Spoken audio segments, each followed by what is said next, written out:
Understanding relationships and the logic of emotion is one of the key elements for making sure you not only get the most out of your people, but you get the most out of your clients and the most out of yourself.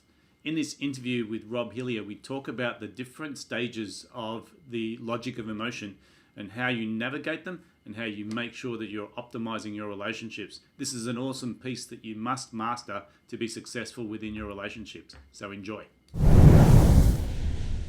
I'm Robert Hilliar, and how to make the best relationship possible. And as David said, I am a psychologist. I've been a psychologist about 20 or 30 years, and I've just about got over it.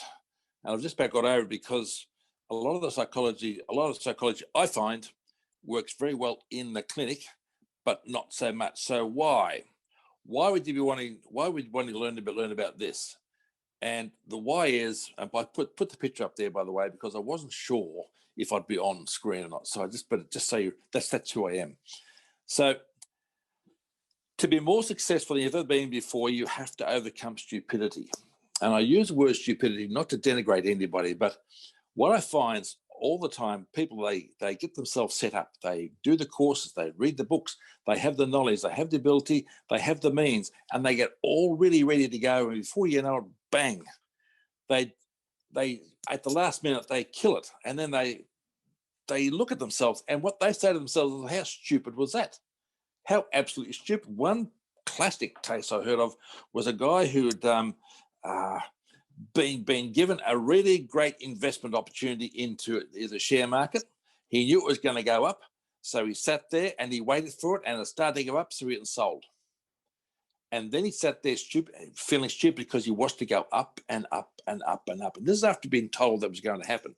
And I just use that because that's probably a pretty good element of the stupidity that we get hit. And the reason we get hit with that stupidity is because it's always emotional. You see, if you're going to think with your emotions, you're going to end up stupid. So what I'm going to do now, I'm going to explain just exactly how emotions work in my world. And this is probably something you've maybe not ever really seen before, because unless you've talked with me before, because I've actually worked it out myself. And I worked it out myself because about a few years ago, I got divorced and separated. And when I got divorced and separated, I was also a marriage guidance counsellor. And so I sat there and thought, whoa, something's not quite right here. I mean, if I can't help people not be divorced and separated, if I can't stop myself, how am I going to help other people? So I decided to go out and find out what was going on. I also knew back then that when you make a mistake like that, if you don't get it, you end up by doing it again. So that's why about 65 to 75% of people get divorced again, because they don't get what it's all about. So you've got to get what this is about. So bear with me, because this is the way relationships work emotionally, and they'll work this way no matter what relationship you have, whether it's with your family, with your spouse, with your business, with money, with anything, with your car, with your best friend, or with a new business opportunity. This is what people do. They do it every time, and within this system, the stages. There's 10 stages here, and the stages they vary. They vary in time. They vary in intensity, but they never vary in order.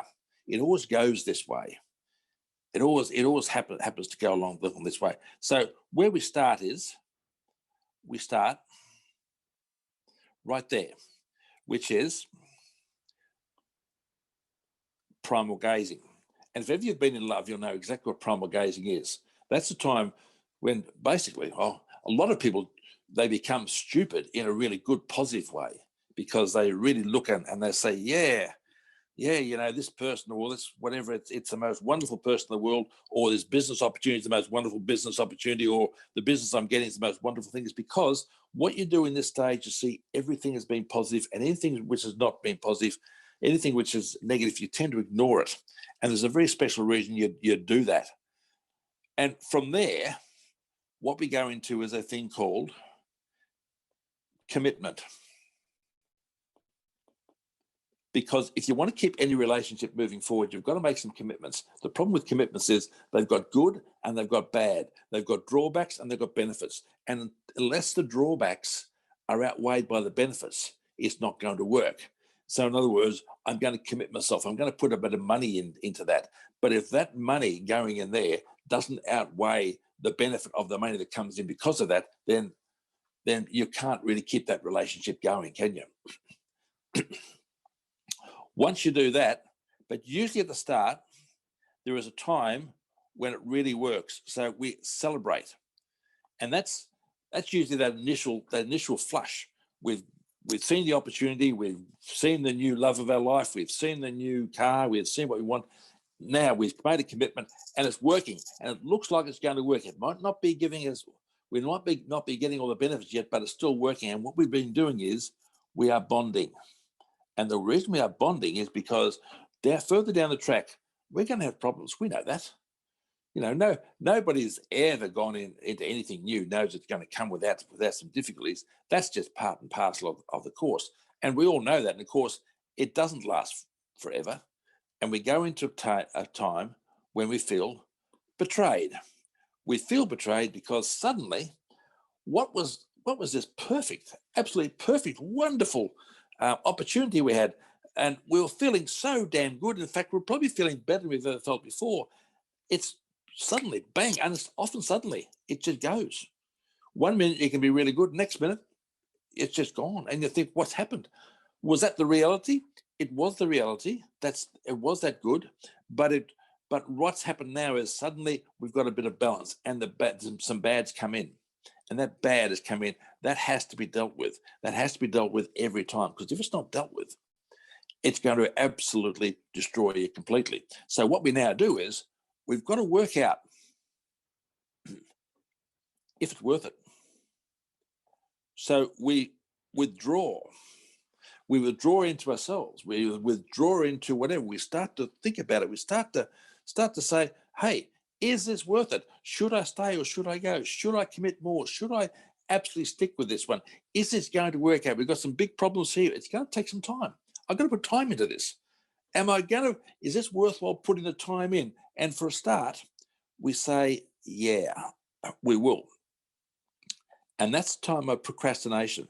Procrastination is not always bad. There's a time for it. And this is the time for it. When you're just thinking, you've got a problem, the problem's there, you've thought about it, you think, yeah, I'm just going to hang around. I'm going to wait and see what happens.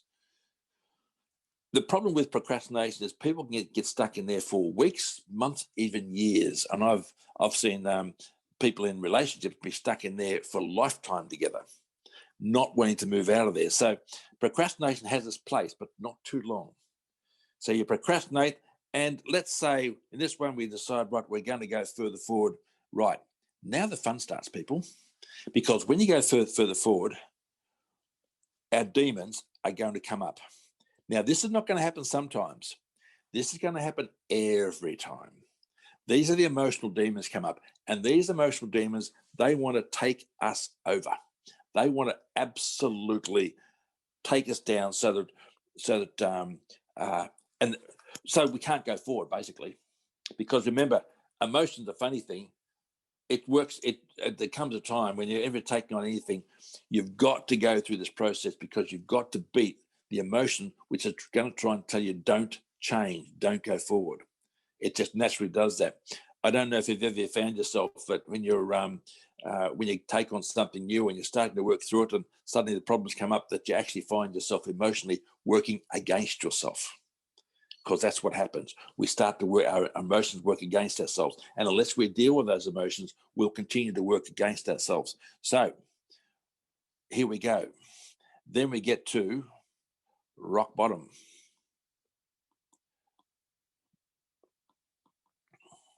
And that's a rock bottom is an interesting place, because that is the only place from which you can break through. This, by the way, rock bottom is a breakthrough point.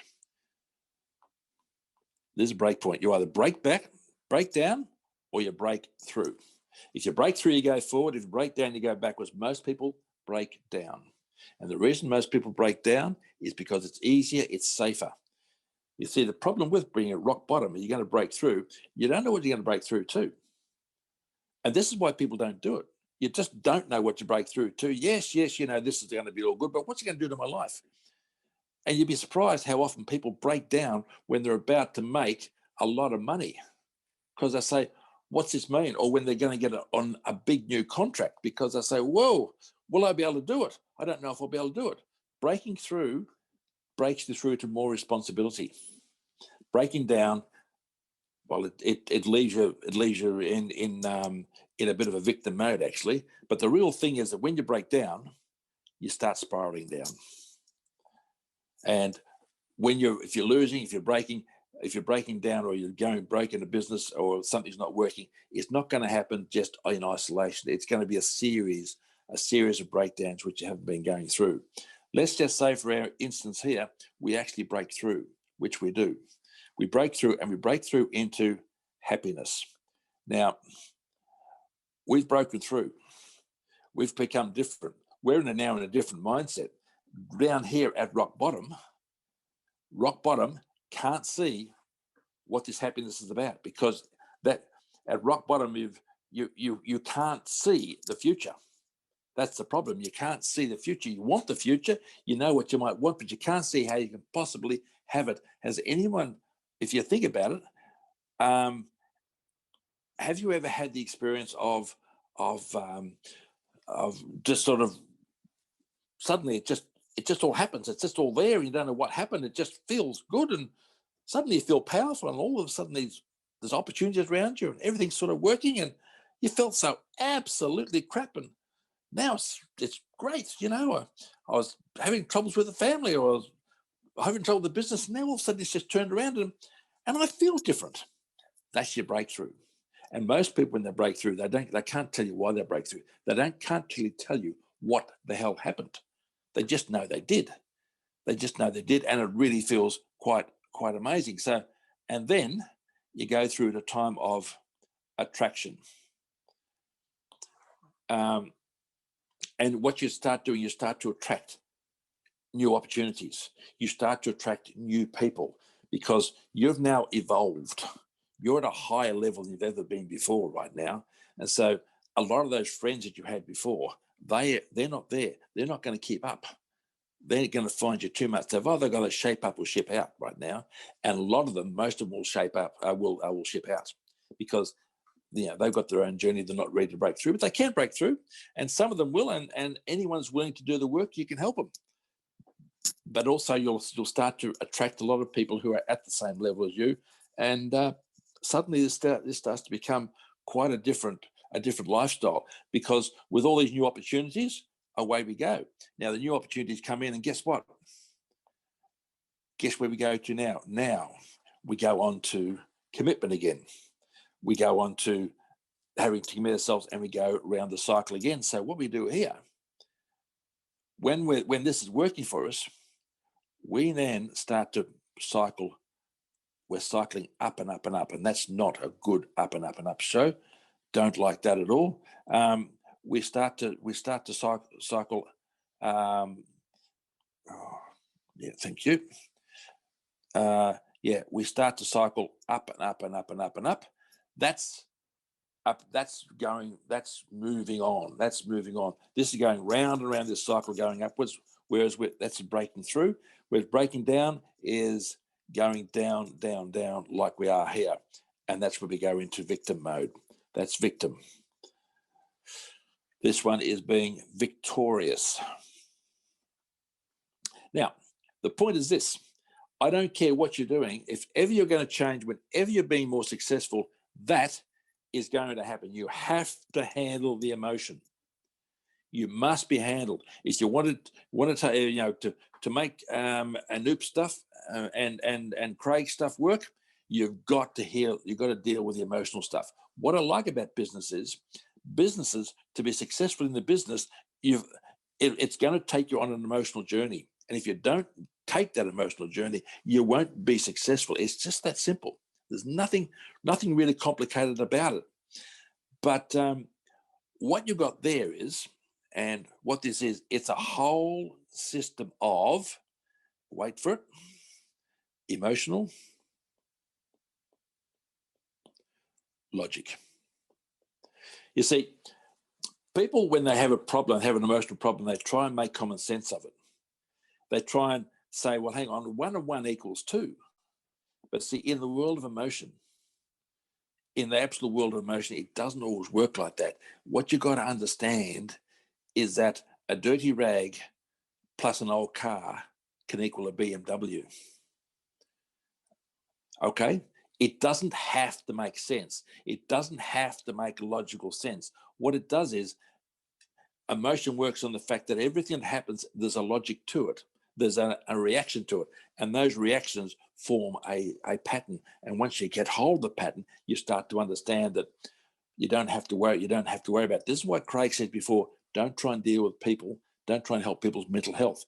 Because if you're trying to help people in their mental health, you're gonna offer them some really good suggestions like, well, okay, go home and have a drink of water, or go for a walk, or do something like that.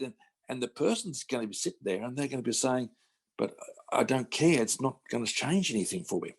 That's because if you're going to really help a person with a mental illness, you've got to hook in to the emotional cycle they're in.